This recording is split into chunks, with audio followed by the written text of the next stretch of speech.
Quiet Loud Core Country Proud. We are in studio with Greg Dunmore, so thank you for joining us today. Thank you so much. I am so glad to be here. So tell us a little bit about your career. I record your show, so I can watch it every week to see what's going on in Detroit, because I need to find my news source. Okay. So tell us a little bit about how you got started. I got started, let's see, when I was 1 second old. No, okay, no, we won't go that far back. But, you know, media really is part of my DNA. My father was a journalist. He taught journalism at U of D, University of Detroit.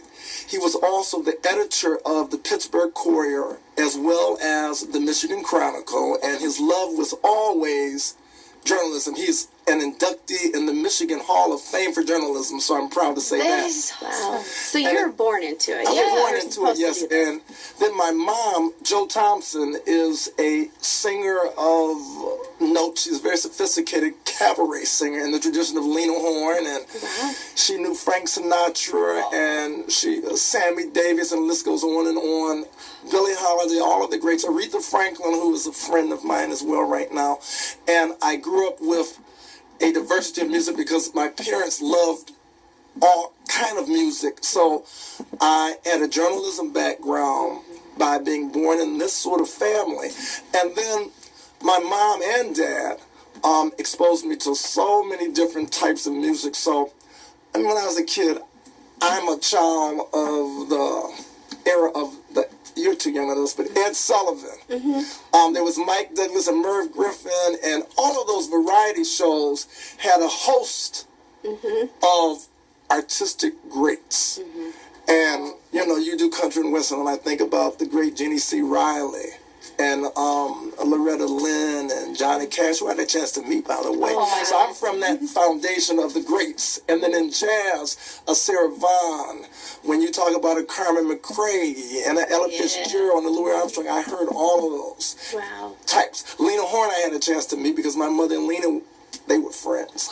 Sammy Davis I had a chance to meet. Tony Bennett I had a chance to meet. The list goes on and on. So I am blessed to know all sorts of greats. All the greats, all the greats. And so, anyway, I started working for the Michigan Chronicle with Monica Morgan, who was Rosa Macaulay Parks, the great Rosa Parks, the mother of the Civil Rights Movement.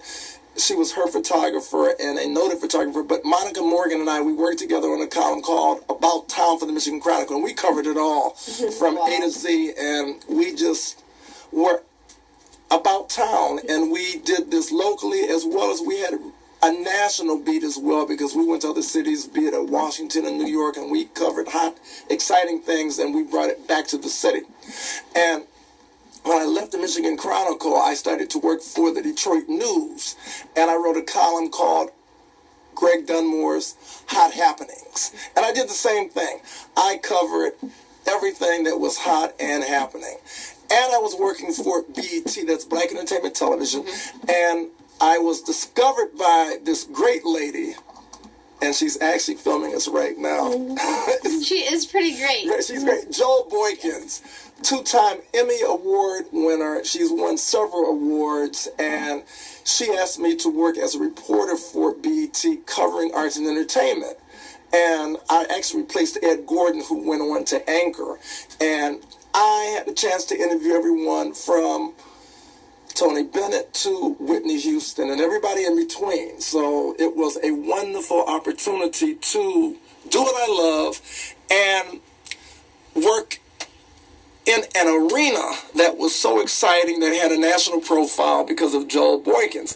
And just because life takes you, you know, when people ask me how you're doing, I'm up, I'm down, I'm in, I'm out, which means I'm living. Yes. So that's how I'm doing. You know, the great, the good, the bad, and the ugly. I like to balance it. Sometimes people say the good, the bad, and the ugly, but let's say the great and the good, the bad and the ugly. So in all of this journey, which really is centered around arts, entertainment, and culture, Joel said, let's start a company. Let's start our own multimedia organization and let's give it a name. So we sat around and we kind of brainstormed and we came up with Pulsebeat.tv. That's, excuse me. We came up with Pulsebeat.tv. That's Pulsebeat.tv. And we started on the internet.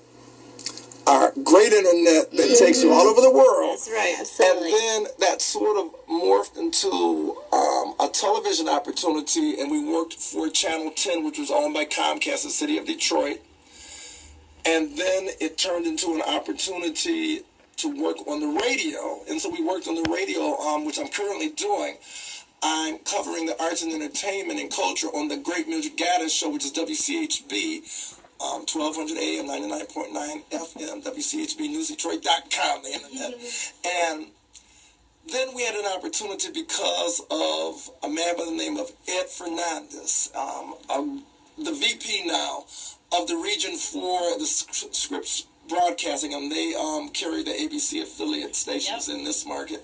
And I do a show every Sunday, which is entitled Postbeat.tv, Greg Dunmore's Hot Happenings. And you do some great interviews. I've seen all the people you've interviewed in and around the city, and I love your show. Oh, well, thank you. I watch it every Sunday. It's been a blessing. Yeah, thank you. It's been a blessing. And as I said before, we do that show every Sunday at 10 a.m. And then it's also rebroadcast on R.J. Watkins station, WHPR, which is TV 33, Comcast Detroit Channel 91. Now, this show has been a true blessing because the response that we get, Joel and myself, from week to week, it's a love fest. You know, when you get when you get the internet mail, rather, and you get emails and texting and tweets and all of that from people who you don't know, and they go into great detail to tell you why they love what you do. Yes. It is like no other feeling, really. It makes your job worthwhile. It makes your life worthwhile. We've gotten questions and we've gotten comments from people in Haiti and Tokyo, and they're telling us how much they love our show because it's family oriented. And you know, that's such a great feeling because you think you're just putting it out there. You don't know who's going to be listening. You don't know who's going to be watching, or whose heart you're going to touch that day, or what somebody's going to learn, or they're going to say, I want to get involved in that. You never know. Yeah, it means so much. And you know, when one talks about the fans and the public and the energy that comes from people who you don't know, but when you see the love, feel the love, hear the love, it is something that becomes awe-inspiring because it really is God speaking to you through humankind, saying, job well done. And it touches the heart and the soul, and it encourages the intellect to go where, when you have that triad, you know, the body, the soul, the mind coming together, then that's how greatness is always achieved. I'll tell you something that I want to share with you, that there is a project that is going on right now. Maybe you've heard about it. It's received local publicity. An artist by the name of Ryan Mendoza. He now has deconstructed 2 homes in Detroit. One was on Stopo, and he deconstructed the home. He shipped it to Europe, and he reconstructs the home, and he turns these homes into art pieces, masterpieces. I have not heard of this. Well, he's fantastic, and he did something on Stopo, and we were able to cover it on Postbeat.tv. And we told a story that was really remarkable because it started off with a lot of hoopla and positive energy, and then it went into sort of a slightly dark place because he was connected to some people that weren't as forthcoming, I think, and then it gave the impression that he wasn't as responsible. And he truly was always responsible, but sometimes you have a bad fit and things don't work out the way that they should.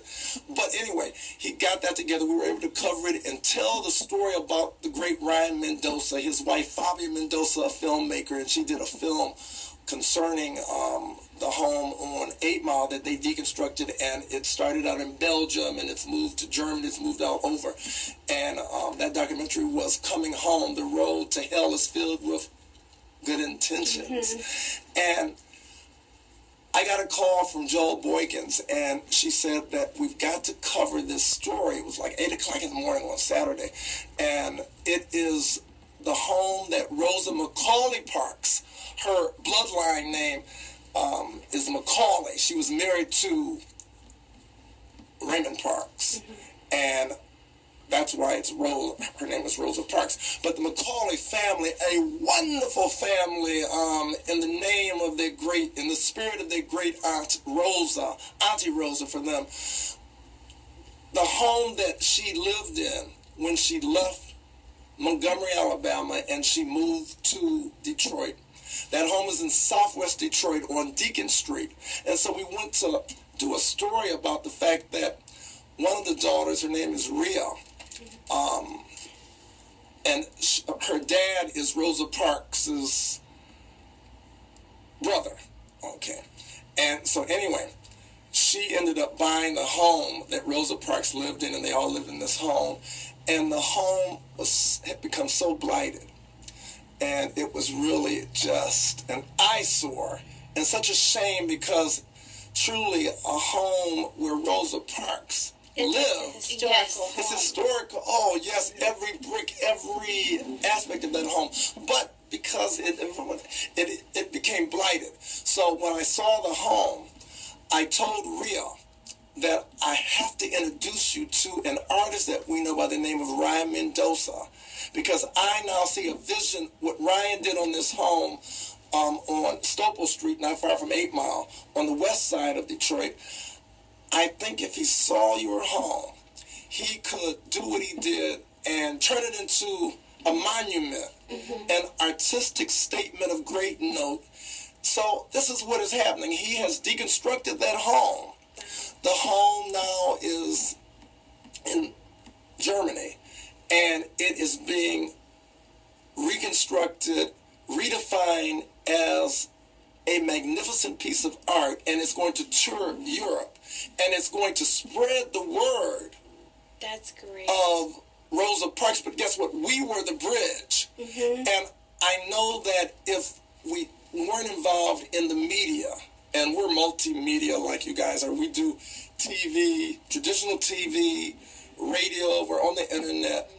And if it wasn't for that media spotlight that we were able to put on Ryan Mendoza, which allowed us to really get to know him, I don't know if we would have had a chance to connect Ryan Mendoza in this art project, which is going to receive international attention. It's receiving local attention right now, but it's going to receive international attention, and it is all because of Postbeat.tv. So therefore, when we talk about what we do as a media operation, certainly we spread the news, tell the news, interpret the news, but we open doors as well. Absolutely. And you know, that's great to amazing. have. It really is amazing. It really is. Well, it's great to have that kind of platform, because then you can do things. That's what our show is about. We're doing things in the community. We're helping out whenever we can. Her daughter was being bullied. Now we're doing bully rallies. We're going to try to get it done once a month. So we're trying to bring the community together to stop bullying, and we wouldn't have this platform. We're able to talk to the world on a daily basis. And you know, if I may say this, you know, they say behind every great man, I don't know how great I am, but behind every man that might be called great, and I've been called great, and it always touches my heart, there's a great woman. I was blessed to have Joel Boykins, 2-time Emmy Award-winning Joel Boykins, the first African-American female to work for a major network affiliate in Detroit as an award-winning videographer, a honors graduate from U of M, University of Michigan. I was blessed to have her knock on my door and to see potential in me. And I worked for her. She was my boss. Now we're business partners.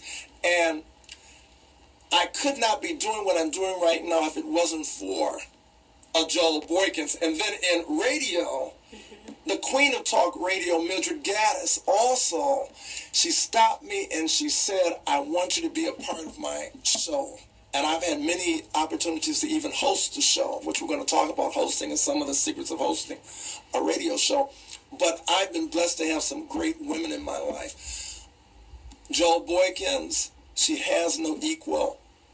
Mildred Gaddis, she has no equal.